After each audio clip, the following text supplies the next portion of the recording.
Hey folks, Monty here today with Bridgeset Sound to talk to you about the amazing little Waldorf Streichfett string synthesizer. And it is only little in size. This thing actually sounds huge. Personally, I was blown away with it. I don't know. I just wasn't that interested in this thing, and now I'm pretty sure I need to own one. So the Streichfett is a digital reincarnation of classic 70s and 80s string synthesizers packed into this neat little box. It is divided into 4 sections: the string section and the solo sections, which is your sound generators, the effects section, and then you also have a memory section. This thing is capable of storing 12 different patches, 3 banks of 4. And as you can imagine, it is very easy to save and move between patches. The sound that you're going to be getting is going to be a balance between the string section and the solo section, which is controlled by this knob here called balance. So when it is all the way counterclockwise, you are only hearing the string section. When it's all the way clockwise, you are only hearing the solo section. So let's hear the string section first. So you have a couple controls here on the string section. You have a crescendo and release, which is basically an attack and release. You also have an octave. This is an octave switch. You have the root.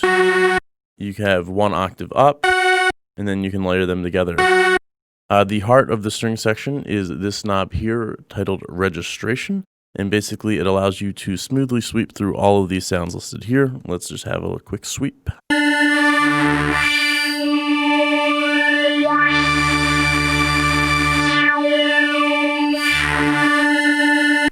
Cool. And then lastly, you have this ensemble knob, which is basically have 2 different types of, well, you have a chorus and then something similar to a chorus, and then you can layer them together. So here's without, kind of dull. It's a string synthesizer, it needs chorus.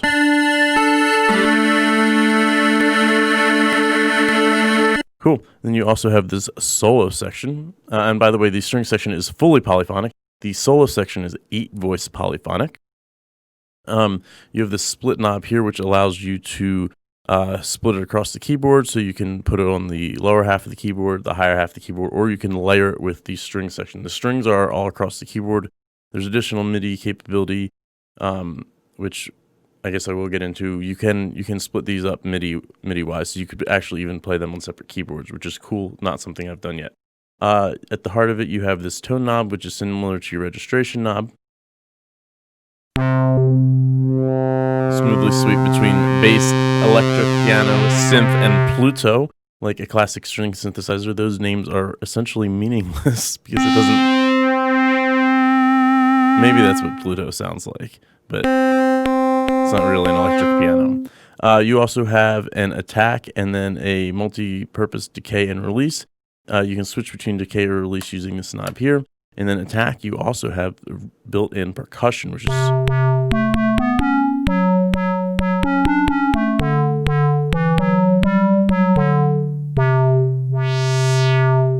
and then you can blend between these things.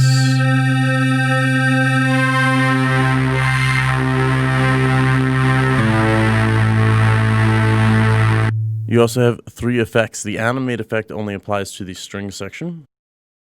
And basically it applies an LFO to this registration knob. the rate and the depth of which are both controlled by this depth knob.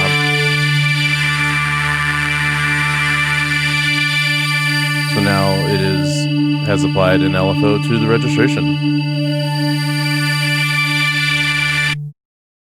Yeah, you have a phaser.